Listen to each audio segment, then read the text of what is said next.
Macam as kayak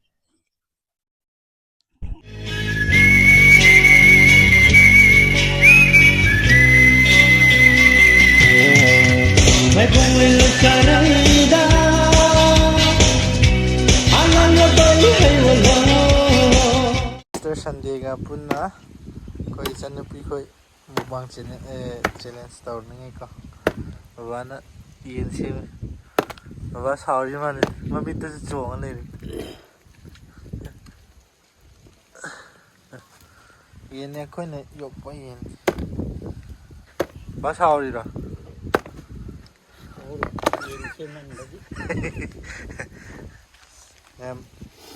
Hello mayam asidi momo koi maringi oina ko maring style da momo ji haujarake ko si moina steam tawada keno moi kari haitare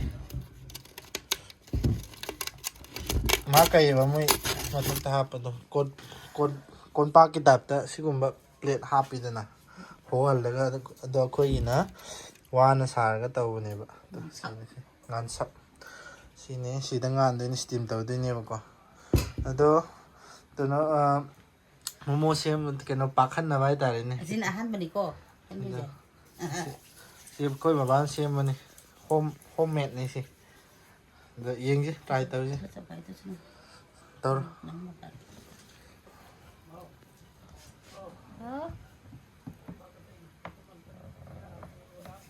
tak tak ano ka somda kitang chatho sida michin lai tabi ko fajana nan de thang na babana taraga thang na sem bane ba yenga hangala 1 2 ngamdro chap ki bai ni ta ma'am sile ta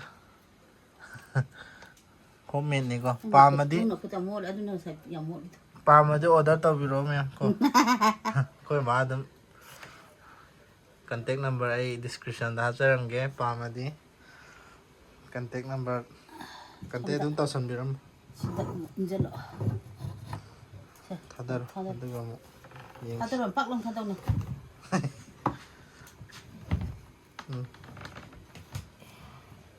momo ahal mani ko koi mung sem de se do maringi style da taroken tawni ngasina top pa ko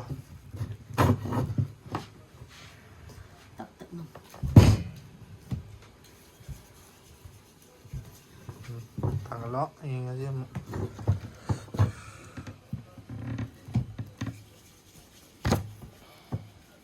ama yaga ani amum yaga sida yarni da ma yan sikido kita ngot bro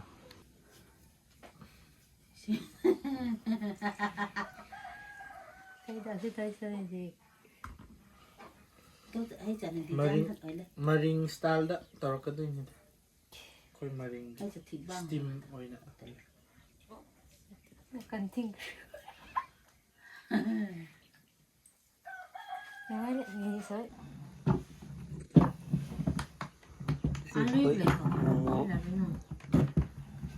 koi sidi maringi nga kot sida ngako ngan tawre maring steam maringi sida ahan bani he sarji jo koi je sida ahan da sajabane momo je yengi tawbane ada kai snow iro sapsan lage kai tu biar kita sedang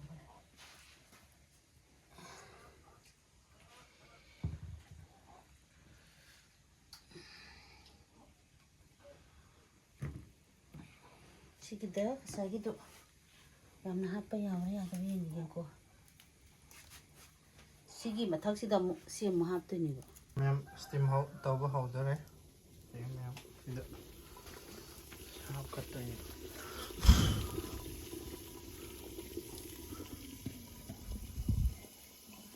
sida PM yak kidin manin chatana sina sukini ma'am ko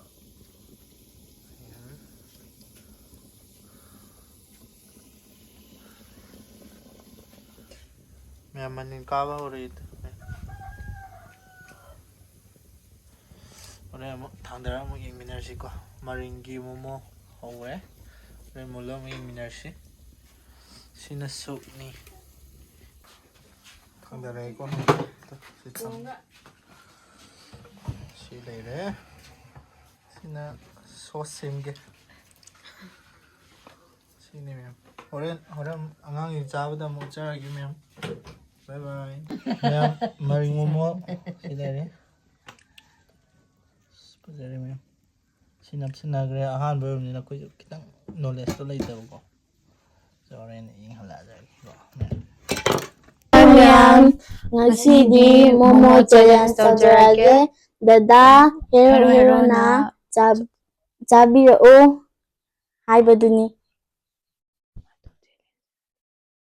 Ado ma'am blind ado ma'am mo na sara ka do si blind ni ko. Kano mid punsan do ni ito yung minarse. Makata. Ko lagi ko. Isang yung tigla ko.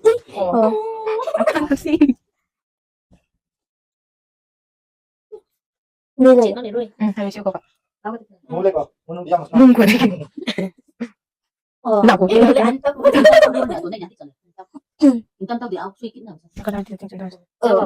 전 나를 잠바 나리와 알지 지금 아마지 지가 야와 나 나를 야와야 그건 나를 아직 그냥 고마워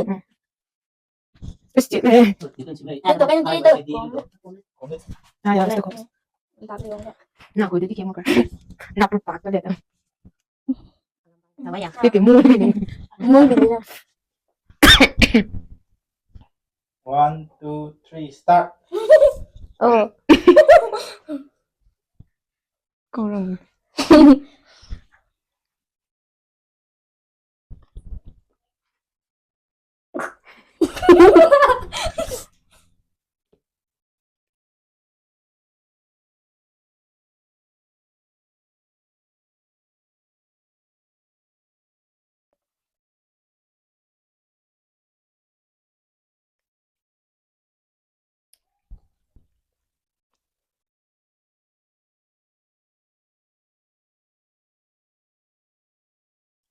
유분 감지해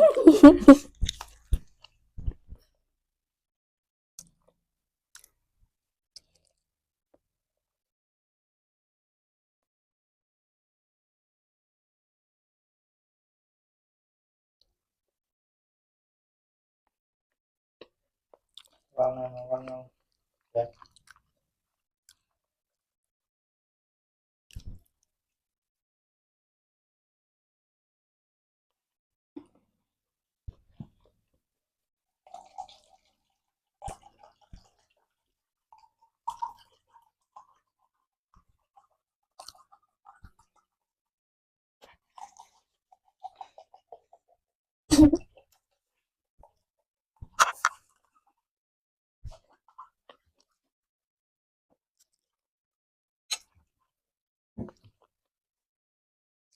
Mama ko. Lama. 나물 Amtra uche.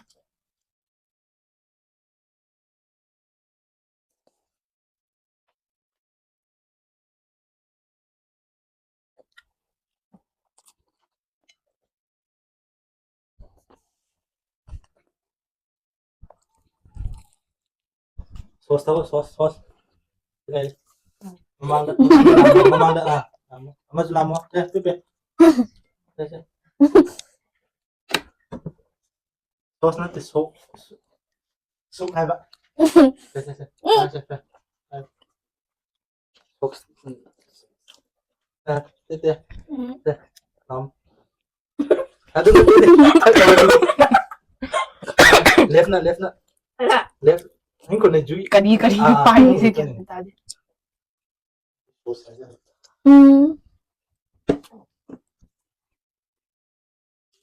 Kamu nggak kan? Sinis nih kan anak.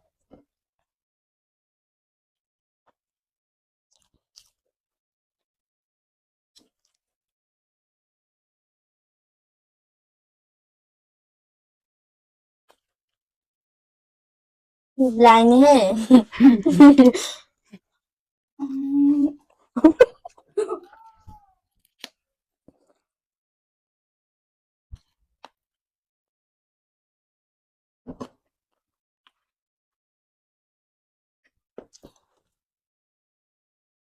Ôi mang lang cái thầm ở đi xí. Ang. Thùng khai he. Ang ganda tabi na. How ba tungang? Ito dila siya. Kali ko nga. Kaya mentalya.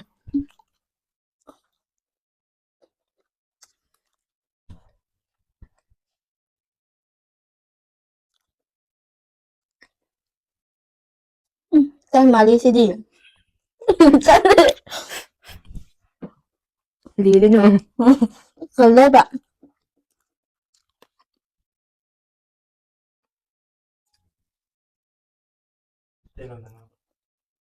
Hindi nga di. Ko di tanong kaya mentalya. Lamo mo. Diyan, mahigatan nga sa lamo. At nalaman ito, tinag. Kaya tanong.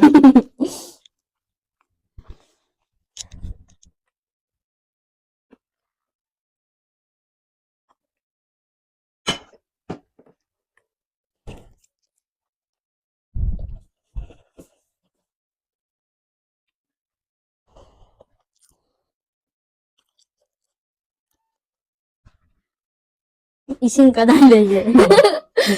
Ay, dumala ka na. As. Mamuhe. Buta man na. Mamangda. As. Sauce ka chin nói chả. Ay, di sauce uche.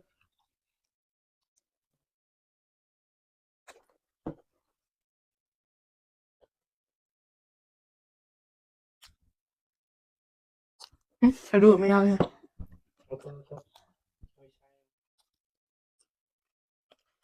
Ay, may dala ko. Kan.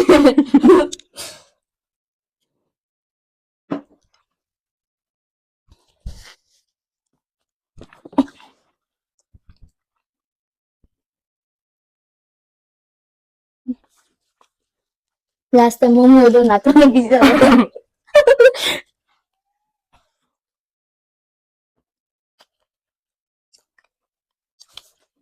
Uy, sabi ko, pati feeling ko sa'yo. May bakit walang ulam na.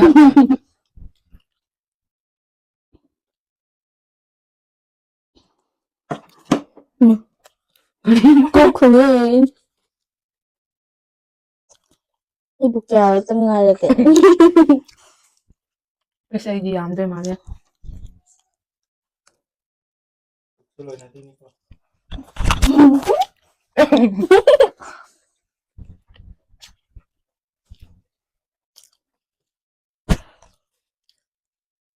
Sing.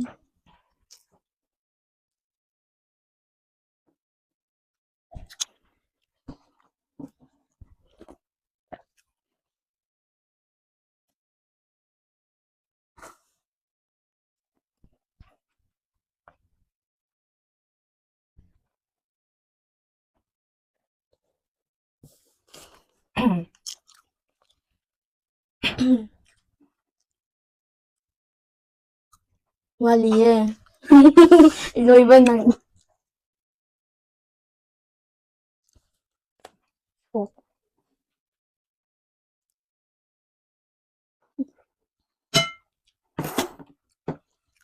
Okay, tama. Yun lang yaw di silin. Okay, kayo.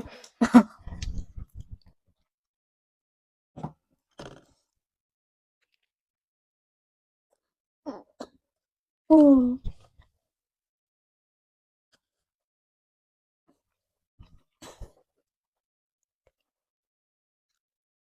Okay. Jingnang. Jingnang eh.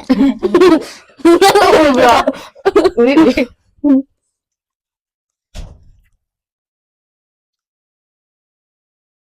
Tin nhau em đấy nè.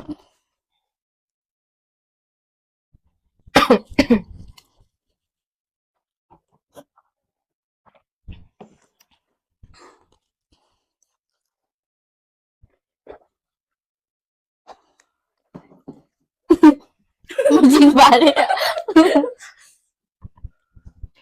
Kali ang tingnan.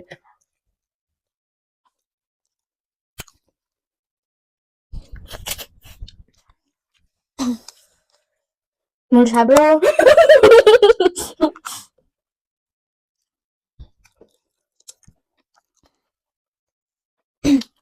At tidak sendiri naman. Ludo siya tarari. Ah!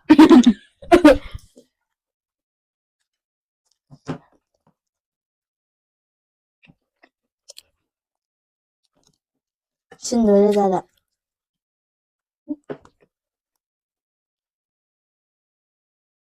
Seru nggak kak?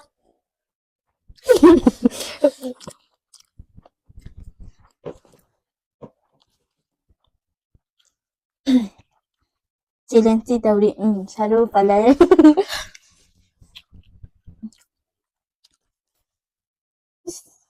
Sasawa mali. Ito yaw ito. Sadap. Ito gitaw yaw din ito. Sup mapang sabay. Mahal ka sa.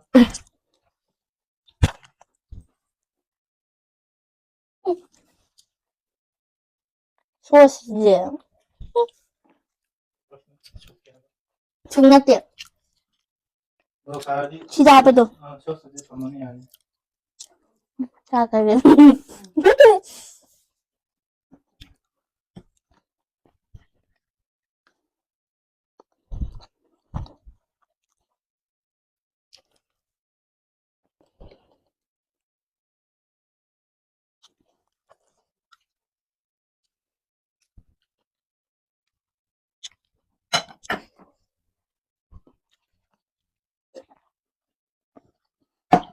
rồi ba.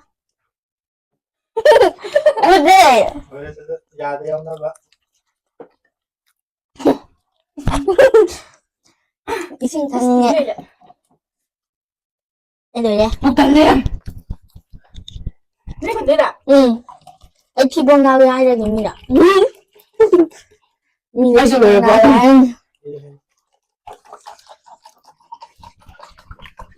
Boleh sumay ko ko. Mayada pali. Dalawan yaw. Ato, ano? Amara. Ay na. Mina tibong nawe ay ni. Ay na, ito mga medyo lang sa buda. Ay, suloy rin.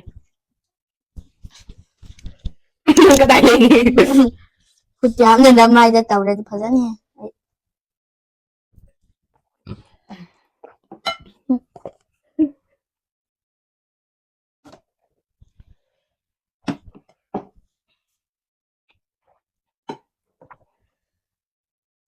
Siapa sih yang ada? Karya buat.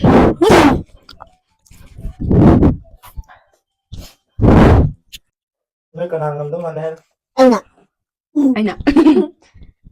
Yung ko plato noy sana ba plato yung ko. Mit hang din. Mit hang bir. Kenangan din na si Pa.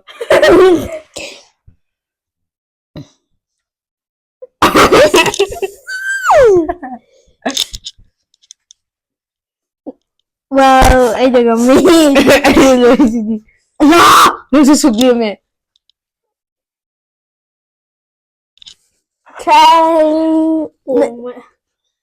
Çok sırlaydı. Cheese. Cheese. Nangasaya tisahin. Jadi kanangam, di ba? Hindi. Hindi loy wadi pipin han. Video yung gira. Hantar tidak kapung di tengah itu. Banis man pira sih. Banis man. Ado sumi kummaga makeup daw doon niya. Di. Nang nag-video ba? Pasara rin. Nang video. Ay, hindi ko mabitin na tari. Ay, natibong lawaran ni Mina. Video na na. Tuye, nang so. Video na may ko. Eh. ꯑꯩꯗꯤ ꯁꯤ ꯍꯥꯞꯄꯁꯤ ꯀꯤꯖꯩꯌꯦ ꯄꯨꯛ ꯊꯟꯈ꯭ꯔꯦ. Makeup ꯇꯧꯗꯣꯏꯔꯥ ꯀꯩ ꯇꯧꯗꯣꯏꯅꯣ? Makeup ꯇꯧꯔꯒ ꯃꯄꯥꯟꯗ dance ꯇꯧꯗꯣꯏꯕ ꯐꯖꯔꯅꯤ. ꯌꯣꯡꯅ ꯖꯒꯣꯏ ꯁꯥꯕ. ꯑꯣ ꯐꯖꯅ ꯄꯅꯤꯁꯃꯦꯟꯒꯤ ꯉꯝꯕ ꯃꯤꯅ ꯃꯤꯠ ꯈꯨꯝꯃꯒ ꯑꯃꯨꯛ ꯁꯤꯅ ꯑꯗꯨꯝ ꯃꯦꯀꯞ ꯉꯝꯃꯦ. ꯇꯧꯗꯣꯏꯅꯦꯕ ꯄꯅꯤꯁꯃꯦꯟ. ꯉꯝꯗꯕ ꯀꯟꯅ ꯃꯤꯗ. ꯀꯤꯖꯤꯜꯂꯨ ꯃꯥ ꯍꯣꯔꯦꯟ ꯃꯤꯠ ꯅꯥꯅꯤꯡꯉꯥꯏ ꯇꯧ. भूत वालों का रहने यार दोस्त ꯃꯤꯠ ꯈꯨꯝꯖꯤꯜꯂ ꯅꯪ ꯃꯤꯠꯇ ꯑꯃꯨꯛ ꯊꯤꯟꯕꯤꯗꯅ ꯑꯥꯏꯕ꯭ꯔꯨ ꯌꯦꯛꯄꯤꯕꯒ ꯂꯥꯏꯗꯅ. ꯑꯥꯏꯕ꯭ꯔꯨꯅ ꯀꯔꯝꯕꯅꯣ ꯅꯪ ꯈꯪꯉꯦꯀꯣ? ओ कोरे आईब्रो को ले अबे याबा यारे यारे हौलो हौलो. मि खुंजिलो यारे. इस ngai pida Merci makeup Mama jangan.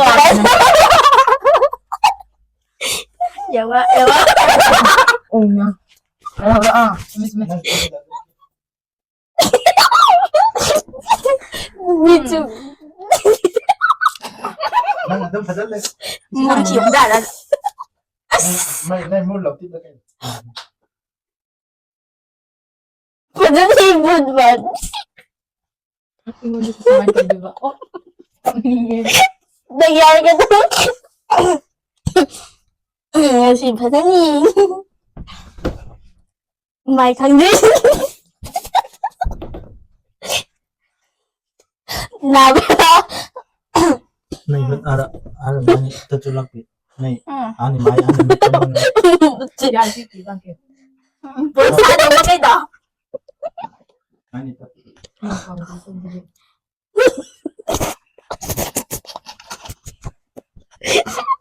Ya dia. Murmir ki bang Mana yang missing? Kedai tham do di kau ni Lare Kedai tham di Oh Boleh lang ganun. Kedai Sini Oh Itu muhai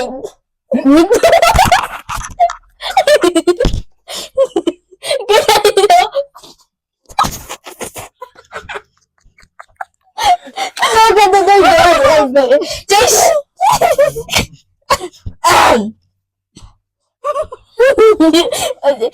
Oh Sino ni? Kasi ni Inka ko. Nay lu right chu ke left ni nay hut pa ta. Nay aga ko ani kin. Ada tu mai Labo labo.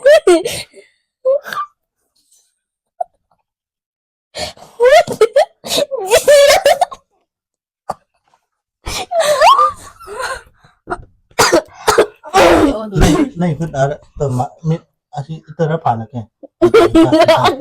Ni situ ko tu Tam do tam tap chan hay man tap chan hay man. Hay man la kai lo. Lari mo aji Ayaw ba hingi Kayo Sidi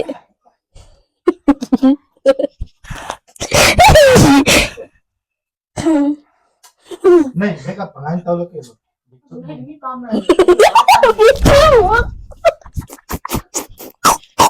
Adi Turn on your duty. Hindi ko alam na kat pa Dulay to. Ibo nagtut lang. Pangalan to. Miti ka na As medyo sinari kayo mo ka Kau tonton ni. Bukan Jangan tahu. Ano yan o Oh ya, jenuh. Ini sudah. Ini lagi.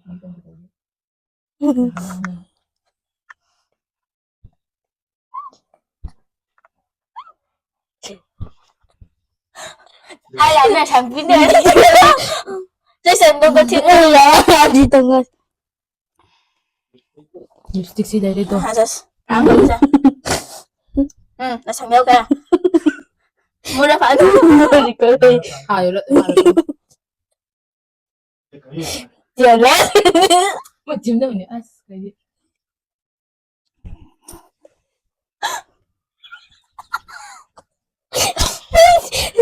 지금 연구를 해야 Bam. 되니까 피가 지 군자들아 임자들아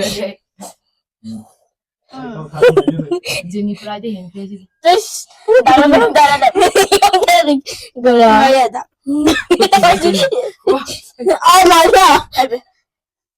Baik, kau buat dulu. gimana gua lihat Ya bang.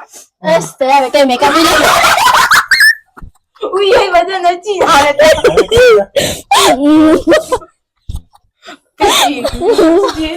bisa ya Ayo tidak kan. Kau. Next. Ya. Wala kasi yung narmata. Tuh mana kerja sih jadi na. bisa ya San kêu kok aku mau kêu Ay bino. beliau tahu kêu meninggal bisa ya Ata finish.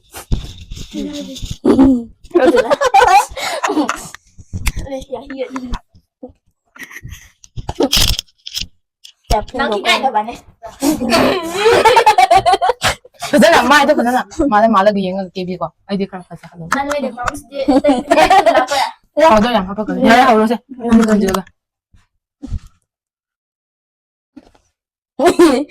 Ada di sana nih. No kena aja. As.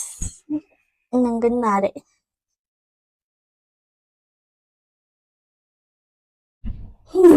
Coba pembawa.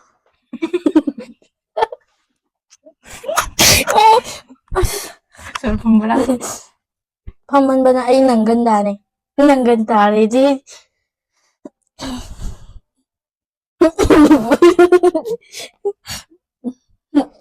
나도 나는 그쪽에서 오가 많이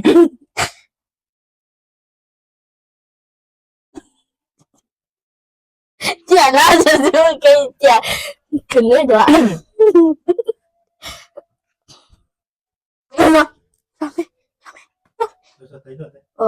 Aji. Mai cái nào? Sao ra đâu?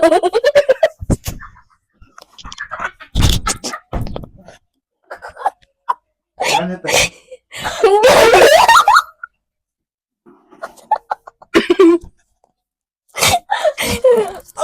Pada mana nas? Ano to? Ito, ano to? Kalau 밑으로 정리해 능기지 as eyebrows it. 기땅 깐토고나 아이브로 그래야지 그냥 묻건 넣어야 되나 니 깎아야 되나 Chini ko. 가자니 강 네 가자니 사각계로 예ങ്ങ하게 가자들 말을 묻고 안되나 나 masay powder duli 피로한데서 많이 강해 Eyebrow. Hindi ka lebang ulit. agad sa'yo nang giron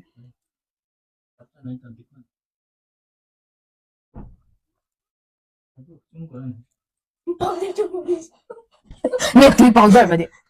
Wala nang ganda. powder sa buhay man hangin ng powder but ba naman ay Patade. Kung Just di. 진짜 장 hiyo ko na Chin ka dahil no?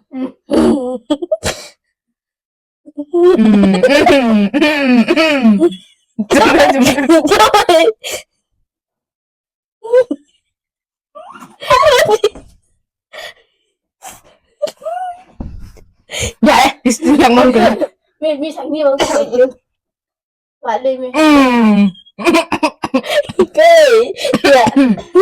Chika. Ang ganda sa ngiti.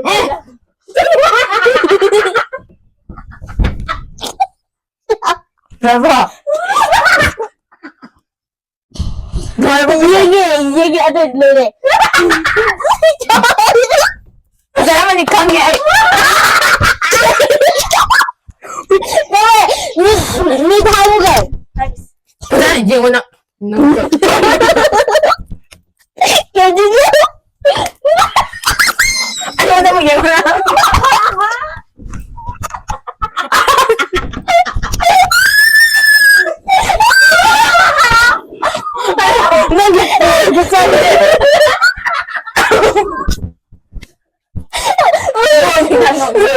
Madali!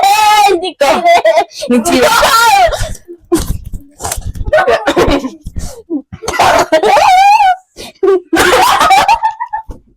Ay, mali. Ay, hindi na ko na pasali.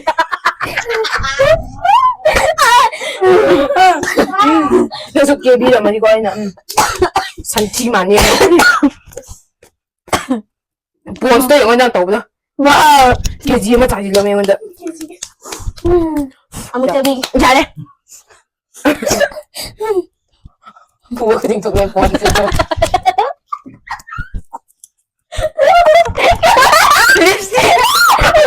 Hindi siya magagawa. 밑에 저거.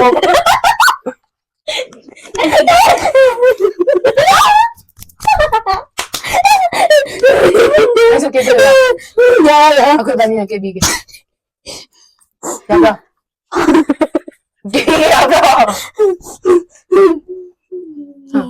Pamba na ako itata. Jaya. Nung nagpigil ako.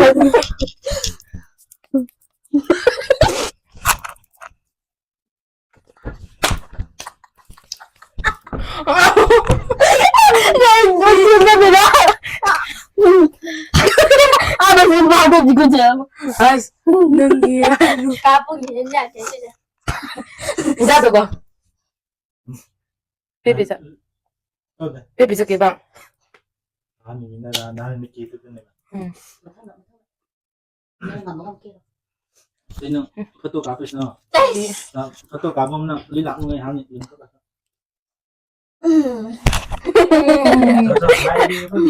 루자 룰레 커멘트 이거. Masabi na to. Pipisa. Yung mali. Mali. Gabo. 그렇죠. Wet t-shirt ko yun. Ano ba yung dudoy? Nakakita sa kumali niya. Hindi ko rin ng guyeng rin. Dini ko lang tayo ng mayano. Yung pipi lang ako siya. Pipi na ko sa kasalan. Lagi ni mali ng dik ko. Lagi ka mo.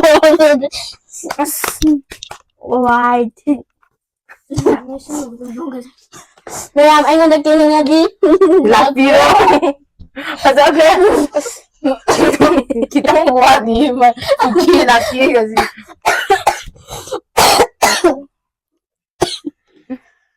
Daan. Ko lang kami. Wow! At nasunod lahat. At tayo ka ata na kahit na doon. Lu지 kasi. Mazaman kre siya dumut siya niya. Nang nasisya mo pipi na ngam kre. Makeup sa pazari am na. Sorry, plus na ko pa. Pasaba ba yan? Kami na tayo. Ato ba matanda kari Pazaran niya. Sabi mo to. Ay, pina mo. Sabo ka to na to. Sabi kita niya. Ato pa tayo. Sabi na na yung mami. Adi ka sibong nawin nila. Makeup sa pazari, wow. Wow, pala ba niso. Bye-bye. Bye-bye. Right! Come Comment. Right! Daddy!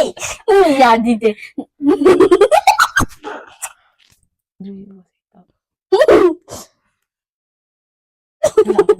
No, ito na, na igo. Kasi pazari kami. Pazaman doon na ay, Like, share, tabi mo. Subscribe. Matanda tabang ang ba? Noon lagi. Support si tabi o. bye-bye. Bye-bye. मैं घूमे करैदा आनंद बलु है वलो ये चेन्नई से दुनिया